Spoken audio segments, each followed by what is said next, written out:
Brother Larry. I'm here right now. I just wanted to share a word with you guys. The Lord will take care of us. You know, there's a lot of people that's out there struggling. One guy told me a little quick testimony yesterday at the service where he was laying in front of a church, homeless. The church saw him, picked him up, and showed him love. And now that brother right there, he looked totally different. And that's what I'm saying. The Lord will provide and take care of us through our journey in life.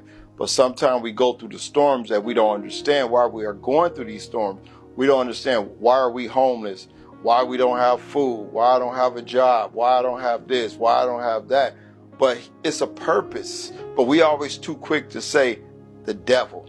That's what we quick to say, the devil. But if we read God's word, sometimes God say he done this for us. It don't got nothing to do with the devil at all. Nothing to do with the devil. It's something that he's doing to strengthen us, to show us that we don't need this material stuff. Well, we don't need this, the money, the clothes, the food. We don't need none of this stuff. We need his word. And that's what he tried to get us to go back to, into his word. This is where Moses was telling Israel in Deuteronomy chapter 8, verse 1. We're going to go from 1 to 3. It said, Israel, do you want to go into the land the Lord promised your ancestors?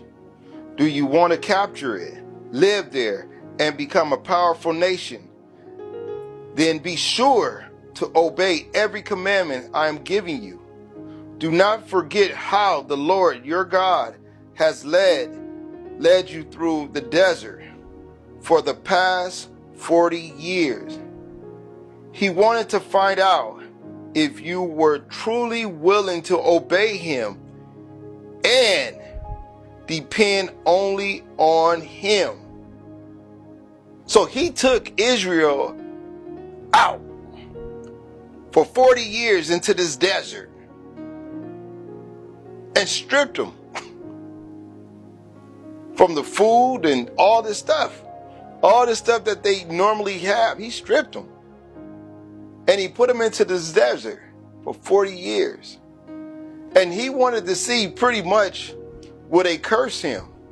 Would they turn their back on him? That's pretty much what it was. And that's kind of like what we going through today. I'm 51. He putting me out there into this desert. Sometimes I don't have the money to pay certain bills, and sometimes I might want the food to put on my table, and it's hard. Sometimes I want to do this and I'm not able to do it. But he's putting me, everybody, you, me, everybody is in this desert. So we are going through this storm.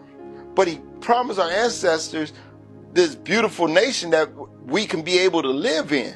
So what we have to do as Christians, we have to fight this and go into his word, because he said his word, his commandment is what we need to embrace into our life.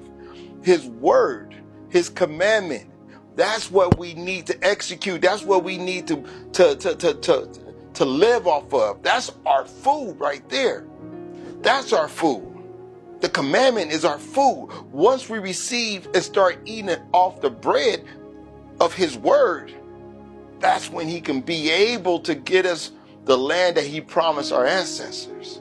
That's when that curse will be taken away from you. That's when you will be free. But for now, if you haven't dived into this commandment, if you haven't dived into his word, that's where we have a problem at.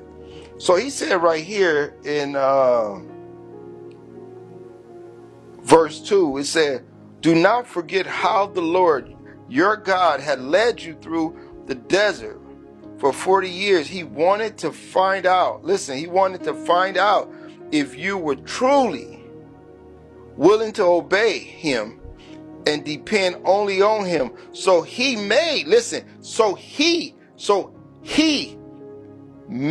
you go hungry. So he made you go hungry, not the devil. he made you go hungry. So we always assume that in times the devil did this. No, he said he made you go hungry. Then he will give you a kind of food that you and your ancestors had never ever heard about. The Lord was teaching you that the people need more than food to live. They need every word that the Lord has promised to support. We need his word. That's why he was telling the people of Israel, telling you, you need more than the food you eat today. You need more than that car you drive. You need more than that house you live in. You need his word, his commandment. I just wanted to feed that to you real quick. I hope you guys digest this and go to Deuteronomy chapter 8. You can do from 1 to 3, or you can just go on a little bit more. Whatever he tell you. But that's the starting place right there. God bless you guys. No one love you. I love you. I'll see you soon.